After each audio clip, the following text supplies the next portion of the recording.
Les anciennes adresses que nous donnons généralement et qui sont les nôtres sont des successions de lettres et de chiffres, c'est-à-dire de codes, qui se réfèrent à un espace bien déterminé, qui est un espace mesurable. Aujourd'hui, les nouvelles adresses, c'est-à-dire aussi bien celui du téléphone cellulaire que de l'ordinateur, sont des adresses dont les codes ne se réfèrent plus au même espace.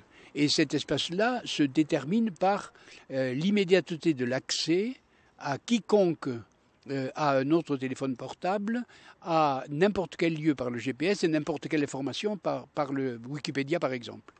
Qu'est-ce que c'est par exemple qu'un campus où on s'entasse à plusieurs étudiants, des professeurs, des laboratoires, des bibliothèques, etc. Qu'est-ce que c'est qu'une grande bibliothèque? Alors, c'est pas la peine d'y aller puisque j'ai tous les bouquins sur place sur mon ordinateur. Vous voyez bien que là, dès qu'on change d'espace, on change toutes les institutions. Il faut savoir faire vivre ensemble ce paradoxe qui est les systèmes d'informatique qui sont structurés, notamment à cause de la sécurité, et les réseaux sociaux qui sont complètement déstructurés.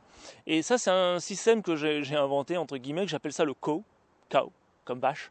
C'est Control Open Workplace. C'est-à-dire qu'il faut être capable de mettre un cadre sécurisant, précis, avec des règles, une charte, des choses auxquelles on se tient.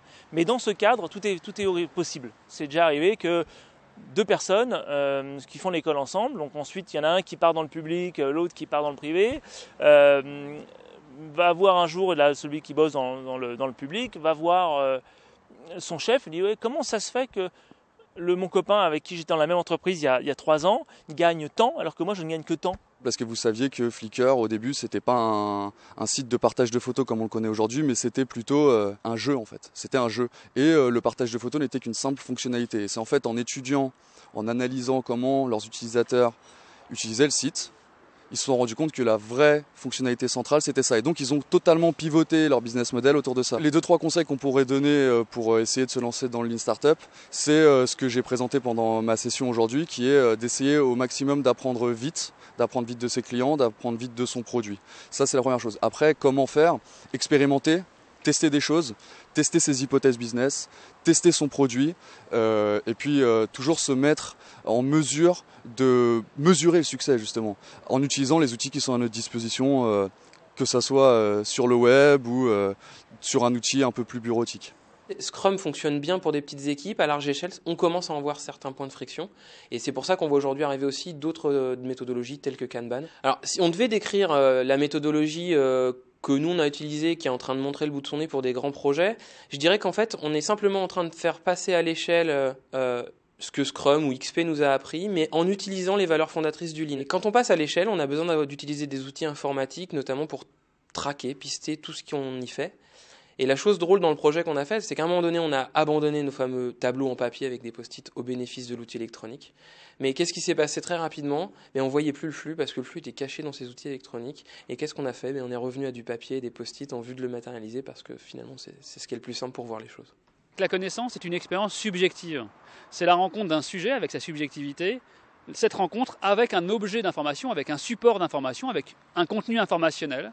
Et du coup, la connaissance, ce n'est pas uniquement l'information qui va être accédée ou qui va être connue, mais c'est cette relation entre le sujet, avec tout ce qui caractérise cette subjectivité, et une information. Le cerveau est un organe qui est marqué par sa plasticité, c'est-à-dire par le fait qu'il va être transformé, même au niveau le plus physique, dans sa structure synaptique, des communications avec les neurones, etc. Eh bien, le cerveau est un organe qui est sans cesse transformé par son expérience.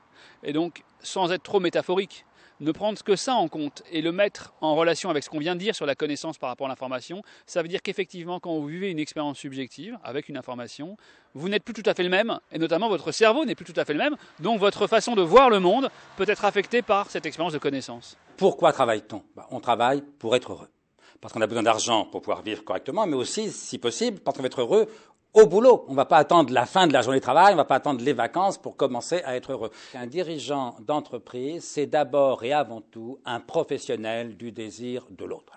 Professionnel du désir de cet autre particulier qui est le client, c'est ce qu'on appelle le marketing. Professionnel du désir de cet autre particulier qui est le salarié, c'est ce qu'on appelle le management. Autrement dit, diriger une entreprise, ça n'est pas d'abord exercer un métier technique, l'informatique ou que sais-je. C'est d'abord traiter l'autre humainement, c'était le sens de la rencontre de ce matin, Traiter l'autre humainement, c'est le traiter comme le sujet de ses désirs. Le but de l'entreprise, ce n'est pas le bonheur des salariés. Mais le bonheur des salariés, c'est un moyen pour l'entreprise pour améliorer la productivité et la rentabilité. Un ordinateur qui a 2 ans d'ancienneté est déjà obsolète pour plusieurs métiers. Mais Montaigne ou Spinoza ont moins vieilli que l'hebdomadaire que vous lisiez il y a 15 jours.